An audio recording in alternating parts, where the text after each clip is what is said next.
Welcome to the Banker Lamp. Please enjoy the video.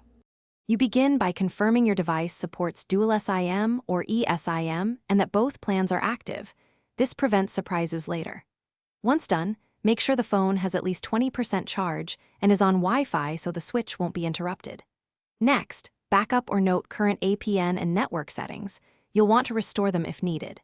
Now open Settings and head straight to the Network or SIM Management section to start the actual change.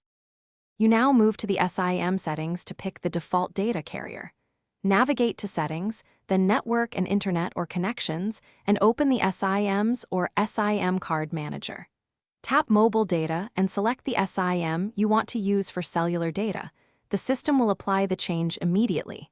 If you use an eSIM, make sure it's activated and enabled before selecting it.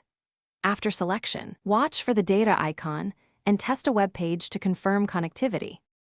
To finalize, restart your phone if the new default data SIM doesn't connect right away. A reboot forces the network to re-register.